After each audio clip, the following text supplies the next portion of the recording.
What is the interplay of femininity and masculinity in Mary, the Mother of God? She is the most holy of all saints, hence higher than all the church fathers in terms of heavenly hierarchy. But it is my understanding that feminine is subordinate to masculine in some way. She is clearly feminine in her relationship to Christ, but what about her relationship to everyone else? And so this is something that I've talked about a few times, Nicola.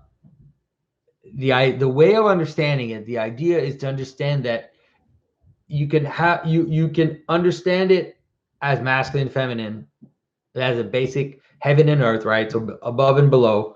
But that pattern, this is when we talk about fractal patterns, that pattern reproduces itself at all the different levels of the hierarchy. And so at each level of the hierarchy is composed of a masculine and feminine aspect. So a little heaven and a little earth is at every level of the ontological hierarchy.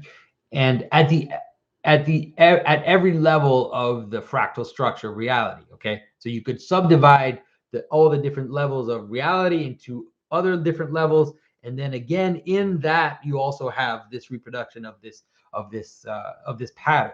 And so the Mother of God is so for example, if you think about the primordial heaven and primordial earth, a way to understand it is to understand heaven and earth as this primordial opposite and then everything in between. But another way to understand it is to also understand the primordial heaven and the primordial earth as above everything else.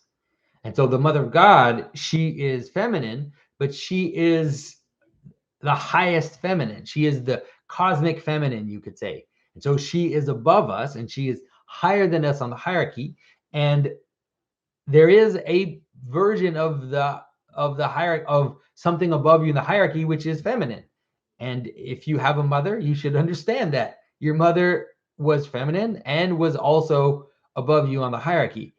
The way that the masculine and feminine will, so you could say that which is feminine above you in the hierarchy, you could say to a certain extent that it plays a relatively masculine role in regards to you. And so, for example, a queen has an authority similar to a king on your life, but there'll still be a distinction in the way in which those are enacted. There'll still be a distinction between the manner in which a king acts and the manner in which his queen acts. So hopefully that is, and we have to be careful.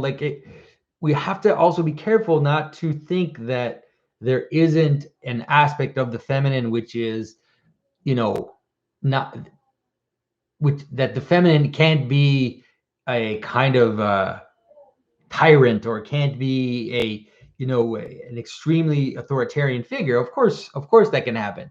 There is, everybody has experienced, not everybody, but several people will have experienced that in their own life with a teacher or with their own parents. A tyrannical feminine figure is quite possible.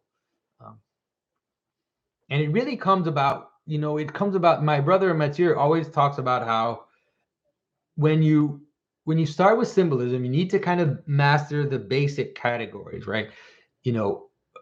And that's totally fine. And you need to do it. You need to master it. But as you continue to dive in, you see how then you start to see the subtleties. You start to see how it's actually very, in its simplicity, there's a subtlety which sets itself up, and a good way of understanding it is like a very good wine, is that you start to discover the savors and the flavors. So sometimes when I try to talk to you guys, I try to talk in a way that is understandable, but there is, as you dive in, you start to see how these things interplay with each other.